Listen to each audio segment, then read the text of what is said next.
país. Ahora nos metemos a conversar sobre otro tema. Ya está con nosotros Patricio Cortabarría, presidente de la Asociación Rural del Uruguay, en la que, bueno, ve con expectativas la asunción del nuevo gobierno seguramente, pero continúa un conflicto respecto a la industria frigorífica que ha afectado, bueno, gravemente a los productores y que los condiciona en términos de precios y también algunas condiciones de pago. Va a ser seguramente alguna de las cuestiones que podremos conversar con él, pero bueno, antes le damos la bienvenida a Patricio. Muchas gracias por acompañarnos. ¿Cómo le va? Un gusto estar por acá. Muchas gracias por la invitación. Bienvenido.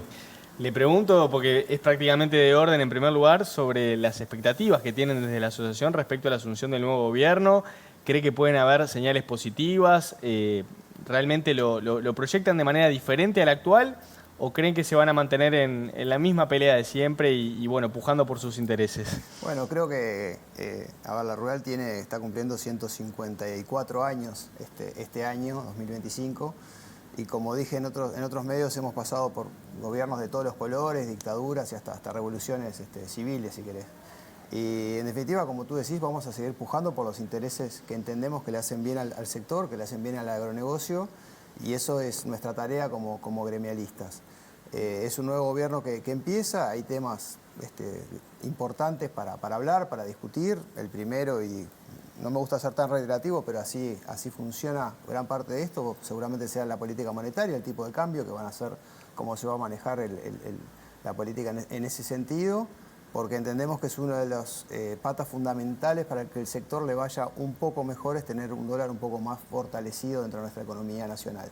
Y bueno, eso seguramente va a ser de las primeras cosas que vamos a estar hablando. Un dólar más alto. Sí, hoy mejoró bastante. Estamos muy enganchados de lo que es Brasil. Uruguay también, su bajo precio de dólar estaba muy enganchado del bajo precio que tenía en Brasil. Y bueno, en Brasil se devalúa, se dispara y Uruguay sigue con menos fuerza que Brasil, pero pasa eso, aumenta el valor del tipo de cambio, que a los productores le da bastante más competitividad de lo que teníamos hace un tiempo atrás. Realmente, lamentablemente, en este último gobierno hemos llegado a valores de dólar que afectaban mucho el resultado de las empresas, el resultado de lo que logran los productores a fin de mes. Y bueno, eso sumado en algunos casos a la gran sequía del 2022, si no me equivoco, fue realmente... de 2023, perdón, fue realmente muy grave para muchas empresas que todavía se está intentando salir de esos efectos. ¿Cómo valoran la administración que se está despidiendo? Bueno, creo que con cosas buenas y con cosas regulares. El tema del tipo de cambio es algo que nos afectó muchísimo. Después hubo cosas muy buenas para el sector. Por ejemplo, el tema de infraestructura es fundamental. El sector agropecuario aumentó 70% su PBI en el siglo XXI. Sin embargo, la infraestructura que nosotros utilizamos para trasladarnos nosotros, para fletar, para mover nuestra producción, era realmente muy antigua, muy vieja, estaba en muy malas condiciones y creo que hemos tenido un avance realmente muy importante por ese lado. Después, a nivel, te diría, personal, o sea, a nivel gremial directamente, nosotros hemos tenido muy buen diálogo con el Ministerio, hemos tenido muchísimas reuniones, se ha trabajado muy de cerca las diferentes políticas agropecuarias, hemos podido discutir muchas de las mismas, ya sea el tema de lo que fue el intento del plan de erradicación de la bichera, lo que han sido ciertas campañas sanitarias, lo que han sido los programas estratégicos de largo plazo. Bueno, hemos trabajado mucho en ese sentido. Tuvimos algunas batallas importantes a nivel de Parlamento, que incluso había dirigentes de la propia coalición republicana apoyando algunas leyes que nosotros entendimos que no estaban buenas. Pero bueno, ha habido de todo un poco. Y en cuanto a la incidencia internacional, hay quienes dicen que Uruguay no es competitivo en el mundo y hay algunos actores del agro principalmente que lo han hecho saber en muchas oportunidades. ¿Se hizo todo lo que se podía? No sé si se hizo todo lo que se podía, creo que se hizo esfuerzos. Yo participé en la delegación oficial que estuvo en China, vi cómo nos recibieron allá, vimos el aumento, la mejora en el grado, digamos, de relacionamiento comercial que tenía China con Uruguay, pero terminaba trancándose ese TLC que tanto ansiábamos con el tema de Mercosur. Pero después, por ejemplo, a nivel del Ministerio hubo una política muy importante de colocación de productos en diferentes mercados, que en definitiva termina siendo una mejora en el resultado de las exportaciones nuestras. Algunos casos particulares, por ejemplo, el tema de todo lo que es mondongos a China es algo importantísimo, donde genera, vos pensás que un animal que se faena son un montón de productos que hay que colocar en un montón de mercados y bueno, cuanto más valor le podés dar a los diferentes productos, mejor te va a ir en el resultado final de esa operación. Ha habido otros casos, arroz a diferentes mercados y bueno, es importante en ese sentido, o sea que no pudiste hacer de repente una política de inserción internacional tan macro, no pudiste avanzar mucho más de lo que realmente estábamos hace 4 años atrás, sí hubo avances a nivel más micro que terminan también afectando el resultado, que es lo más importante de todo. Ahora, ¿no considerás que el mercado interno también debe ser fortalecido? Porque si dependés casi que exclusivamente de las exportaciones, de alguna forma pones en riesgo también la estabilidad del sector, ¿no? No, a ver, nosotros somos un país con muy poca población, somos el país más ganadero del mundo, pero creo que no es porque tengamos tantas vacas, sino porque tenemos muy poca gente. Nuestra proporción es de 4 vacunos por persona o por habitante y eso a nivel mundial es prácticamente increíble. Pero Uruguay hoy tiene una política, por ejemplo, en el tema carne, que tiene abierta la importación de carne. Ustedes han visto en los supermercados que se han encontrado cortes brasileños y argentinos.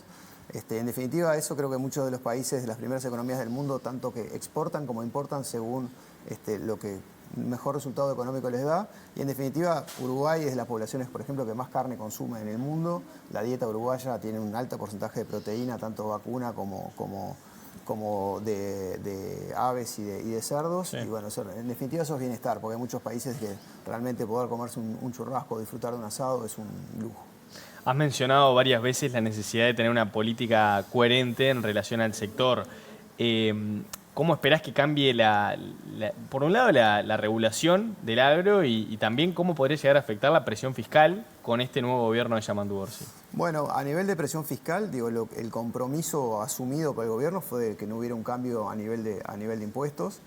Eso lo dijo el propio presidente electo públicamente en el debate, así que en ese sentido, bueno, se verá a ver cómo se trabaja hacia el futuro. A nivel de regulaciones, nosotros trabajamos con el ambiente, trabajamos con los recursos naturales y tenemos que tener obviamente políticas de trabajo de largo plazo que permitan las dos cosas, la sustentabilidad desde el punto de vista ambiental, pero también desde el punto de vista productivo y económico. Vos tenés en algunos lugares del mundo donde no tenés los recursos naturales, los tenés afectados, pero tenés bienestar o tenés desarrollo, y otros lugares donde tenés los recursos naturales intocables, pero no tenés ningún tipo de desarrollo. Bueno, hay que buscar en cierta manera el equilibrio. Hoy hay mucha ciencia, Uruguay investiga bastante en ese sentido, tenemos un aporte muy importante que hacemos los productores rurales a Línea y a otros institutos de investigación, y bueno, tenemos la capacidad de generar las políticas y los mecanismos para poder seguir buscando producir de una manera sustentable con la menor afectación posible de los recursos naturales, que los vas a afectar porque el humano siempre está afectando a los recursos naturales, los vas a afectar, pero bueno, buscar la manera de hacerlo con la mayor sustentabilidad a lo largo del tiempo. Bien, ¿tienen algún encuentro previsto para las próximas horas con las autoridades que ingresan al gobierno? En realidad están pedidas algunas audiencias, diría que ha habido más bien algún acercamiento más informal, sobre todo con el ministro Frati, al cual conocemos hace muchísimos años por el rol que ha tenido en los gobiernos del Frente Amplio como presidente de INAC y también como en el último periodo como integrante de la Comisión de Ganadería de la Cámara de Diputados. Están pedidas las audiencias, todavía no nos han contestado. ¿Cuál será el principal reclamo así en este año que No, yo no creo que reclamo, me parece que hay que trabajar. O algo que sí o sí hay que atender. Y bueno, el tema, como te decía, el tema de tipo de cambio es algo importante que hay que ver. El ministro Frati ha hablado del crecimiento, cómo seguir aumentando, cómo poder lograr un crecimiento a nivel del sector, y eso es algo que nosotros lo dijimos en el propio discurso del Prado. El Uruguay tiene un diagnóstico de un bajo crecimiento que no permite seguir mejorando o alcanzar niveles de mayor bienestar para su población por una tasa de crecimiento relativamente baja. Y bueno, en la medida que Uruguay quiera crecer, va a tener que crecer también el sector agropecuario. Bueno, ver con el ministro ver cuáles son las políticas que él entiende que puedan mejorar ese crecimiento. Y después te diría que una de último momento, por decir una manera, hubo un foco de fiebre aftosa en Alemania estas últimas horas. Sí. Nosotros estamos en una región que nosotros estamos vacunando, somos un país libre de aftosa con vacunación, pero Brasil ha dejado de vacunar, Bolivia ha dejado de vacunar, en Argentina no se sabe muy bien qué van a hacer. Entendemos que ahí es un tema que vamos a tener que de vuelta sentarnos con autoridades a ver cómo podemos blindarnos en el sentido de decir, bueno, las enfermedades es muy difícil erradicarlas, es fácil, no digo fácil, pero se pueden controlar, pero es muy difícil erradicar. Bueno, veamos cómo logramos, yo creo que... ¿Y cuál es la idea? ¿Seguir vacunando? Sí. Seguir vacunando y bueno, ver algunos temas, pasos de frontera, proveedores de vacuna, bancos de antígenos. Bueno, hay varios temas que creo que el Uruguay en este momento va a tener que definir a ver qué hacemos para tener una posición más sólida a futuro. Yo decía al comienzo de la nota que siguen habiendo diferencias entre los productores y los frigoríficos, fundamentalmente que tienen que ver con los precios y las condiciones de pago y que por lo menos no parecen tener una solución con los intentos de negociación que hay actualmente. ¿El gobierno quizás debería haber incidido más allí, debería haber intervenido o quizás la propia asociación rural debería haber traído una solución a ese tema? A ver, acá el problema que hay hoy con FOICA es un problema entre los industriales y sus funcionarios. No es un tema con productores rurales. Ajá. El problema es que los paros que ha hecho la FOICA han afectado a los productores que somos los remitentes, los proveedores de mercadería a la industria frigorífica. Digamos que esa mesa de negociación, ese consejo de salarios que integran los funcionarios de la industria, tenía un convenio que venció creo que en julio-agosto. Se armó una nueva negociación y bueno, no llegó a buen puerto. En definitiva eso terminó generando los paros que iniciaron sobre fin de noviembre. Nosotros fuimos afectados porque hubo paros sorpresivos, que ganado que entró a plantas no fue faenado, fue devuelto. Eso genera muchos problemas. Primero porque vos un ganado que lo mandás es porque lo precisás vender y precisás cobrar. Y bueno, si no sucede eso, te quedaste sin tu ingreso, lisa y llanamente. Eso primero. Segundo, hay un tema de permanencia sanitaria en los establecimientos que se rompe cuando va y viene. Bueno, son todos factores que afectan al productor. Nosotros el lunes tuvimos una reunión con FOICA, nos pidieron una reunión después de algunas declaraciones que hicimos en otros medios, buscando explicarnos realmente qué había pasado, cuál había sido un poco la gimnasia de todo el ejercicio de negociación y por qué no se había llegado a buen puerto. Creo que ayer estos días hubo otras reuniones, volvió la mesa de negociación a funcionar, entró gente del PIT-CNT sobre el tema, ha salido públicamente. Creo que hoy hay una reunión de FOICA para ver lo que se planteó en estas últimas horas de posibilidad de arreglo y soy optimista de que quizás en unas horas podamos tener buenas novedades en ese sentido. Creo que ya con algunas cosas menores quizás ya se podría llegar a un acuerdo y lo veo fundamental porque hay mucha incertidumbre en el sector.